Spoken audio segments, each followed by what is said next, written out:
ನಿಮ್ಮ ಹಳೆ ಒಡವೆನ ಅಧಿಕ ಬೆಲೆಗೆ ಮಾರಬೇಕೆ? ಅಟಿಕಾಗೆ ಕಾಲ್ ಮಾಡಿ 8880 ಅಟ್ಟಿಕಾ ಗೋಲ್ಡ್ ಕಂಪನಿ. ಇಡೀ ರಾಜ್ಯಾದ್ಯಂತ ಸದ್ದು ಮಾಡ್ತಿರ್ತಕ್ಕಂಥ ಬಿಡದಿ ಟೌನ್ಶಿಪ್ ವಿರುದ್ಧ ಬಿಜೆಪಿ ಕೆಂಡಾಮಂಡಲ ಆಗಿದೆ. ಈಗ ಮತ್ತೊಂದು ರೀತಿಯ ಪಾದಯಾತ್ರೆಗೆ ಬಿಜೆಪಿ ರೆಡಿ ಆಗ್ತಾ ಇದೆ. ಸೊ ಪಾದಯಾತ್ರೆ ಮಾಡ್ತೀವಿ ಬಿಡದಿಗೆ ಅಂತ ಬಿಜೆಪಿಯ ರಾಜ್ಯಾಧ್ಯಕ್ಷ BY ವಿಜಯೇಂದ್ರ ಘೋಷಣೆಯನ್ನ ಮಾಡಿದ್ದಾರೆ. ಈ ಮುಖಾಂತರ ಕಾಂಗ್ರೆಸ್ ಸರ್ಕಾರದ ವಿರುದ್ಧ ಒಂದು ರೀತಿ ವಾರನ್ನ ಡಿಕ್ಲೇರ್ ಮಾಡಿದ್ದಾರೆ ವಿಜಯೇಂದ್ರ.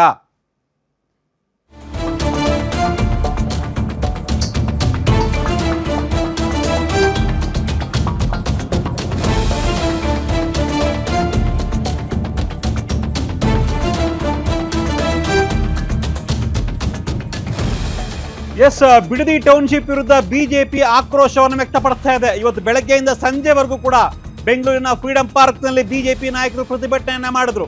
ಪ್ರತಿಭಟನೆ ಮಾಡಿ ಸಿಎಂ DK ಶಿವಕುಮಾರ್ ಹಾಗೂ ಕಾಂಗ್ರೆಸ್ ವಿರುದ್ಧ ಆಕ್ರೋಶವನ್ನು ವ್ಯಕ್ತಪಡಿಸಿದ್ರು. ಇದು ರಿಯಲ್ ಎಸ್ಟೇಟ್ ದಂಧೆಗಾಗಿ ಮಾಡ್ತಿರ್ತಕ್ಕಂಥ ಟೌನ್ಶಿಪ್, ಇದು ರೈತರನ್ನ ಒಕ್ಕಲೆಬ್ಬಿಸ್ತಾ ಇದ್ದಾರೆ. ಇದರಿಂದ ಯಾವುದೇ ರೀತಿಯ ಪ್ರಯೋಜನ ಇಲ್ಲ ರೈತರಿಗೆ. ಬಿಡದಿಯಲ್ಲೇ ಯಾಕೆ ಮಾಡಬೇಕು, ಬೇರೆ ಕಡೆ ಮಾಡಿ ಅನ್ನೋದು ಬಿಜೆಪಿಯವರ ಒತ್ತಾಯ ಜೊತೆಗೆ ಆಗ್ರಹ. ಈ ನಡುವೆ ಬಿಜೆಪಿಯ ರಾಜ್ಯಾಧ್ಯಕ್ಷ BY ವಿಜಯೇಂದ್ರ ಮಾತನಾಡ್ತಾ ಭಾಷಣ ಮಾಡಬೇಕಾದ್ರೆ ಒಂದು ಘೋಷಣೆಯನ್ನ ಮಾಡಿದ್ರು. ಅದೇನಪ್ಪ ಅಂದ್ರೆ, ಬಿಡದಿ ಟೌನ್ಶಿಪ್ ಅನ್ನ ವಿರೋಧಿಸಿ ಬಿಜೆಪಿ ಅತಿ ಶೀಘ್ರದಲ್ಲೇ ಬಿಡದಿ ಟೌನ್ಶಿಪ್ಗೆ ಪಾದಯಾತ್ರೆಯನ್ನ ಮಾಡ್ತೀವಿ ಅನ್ನೋ ಒಂದು ಘೋಷಣೆಯನ್ನ ಮಾಡಿದ್ರು. ಯಾವತ್ತು ಮಾಡ್ತೀವಿ, ಹೇಗ್ ಮಾಡ್ತೀವಿ, ಈ ಒಂದು ರೂಪುರೇಷವನ್ನ ಪಕ್ಷದಲ್ಲಿ ಸಭೆ ಮಾಡಿ ಕುತ್ಕೊಂಡು ಚರ್ಚೆ ಮಾಡಿ ನಾವು ಈ ಒಂದು ಟೌನ್ಶಿಪ್ ವಿರುದ್ಧ ಪಾದಯಾತ್ರೆಯನ್ನ ಮಾಡ್ತೀವಿ, ಯಾವತ್ತು ಅನ್ನೋದನ್ನ ಶೀಘ್ರದಲ್ಲೇ ಹೇಳ್ತೀವಿ ಅನ್ನೋ ಒಂದು ಮಾತನ್ನ ವಿಜಯೇಂದ್ರ ಈ ಒಂದು ಪ್ರತಿಭಟನಾ ಸಭೆಯಲ್ಲಿ ಅನೌನ್ಸ್ ಮಾಡಿದ್ದಾರೆ. ಸೊ ಅಲ್ಲಿಗೆ ಈ ಹಿಂದೆ CM ಆಗಿದ್ದಂತಹ ಸಿದ್ದರಾಮಯ್ಯನವರ ವಿರುದ್ಧ ಮೈಸೂರು ಪಾದಯಾತ್ರೆಯನ್ನ ಮಾಡಿದ್ರು ಬಿಜೆಪಿ ಮತ್ತೆ JDS ಜಂಟಿಯಾಗಿ. ಅದು ಮೂಡ ಹಗರಣ ವಿಚಾರಕ್ಕೆ ಸಂಬಂಧಪಟ್ಟಂತೆ ಪಾದಯಾತ್ರೆಯನ್ನ ಮಾಡಿತ್ತು JDS ಮತ್ತೆ ಬಿಜೆಪಿ ಜಂಟಿಯಾಗಿ. ಈಗ ಬಿಜೆಪಿ ಅವರು ಬಿಡದಿ ಟೌನ್ಶಿಪ್ ಅನ್ನ ವಿರೋಧಿಸಿ ಪಾದಯಾತ್ರೆಯನ್ನ ಅನೌನ್ಸ್ ಮಾಡಿದ್ದಾರೆ. ಅಲ್ಲಿಗೆ ಮತ್ತೊಂದು ಸುತ್ತಿನ ಪಾದಯಾತ್ರೆಗೆ ಬಿಜೆಪಿ ರೆಡಿ ಆಗ್ತಾ ಇದೆ.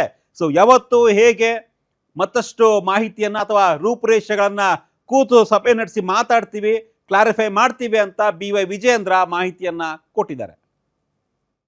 ರೈತರ ಜಮೀನನ್ನ ಕಸಿದುಕೊಂಡು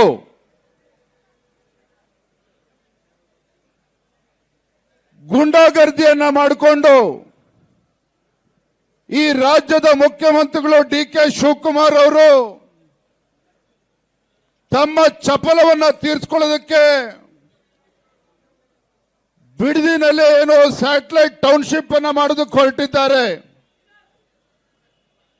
ರೈತರ ಜಮೀನನ್ನ ಕಸ್ಕೊಂಡು ಜಮೀನನ್ನ ವಶಪಡಿಸ್ತಾ ಇದ್ದಾರೆ. ಅಲ್ಲೂ 800 ದಿನದಿಂದ ಹೋರಾಟವನ್ನು ಮಾಡ್ತಾ ಇದ್ದಾರೆ ಆನೇಕಲ್ಲಲ್ಲಿ. ಆ ದೃಷ್ಟಿಯಿಂದ ನಮ್ಮ ಹೋರಾಟ ರೈತರ ಪರವಾದ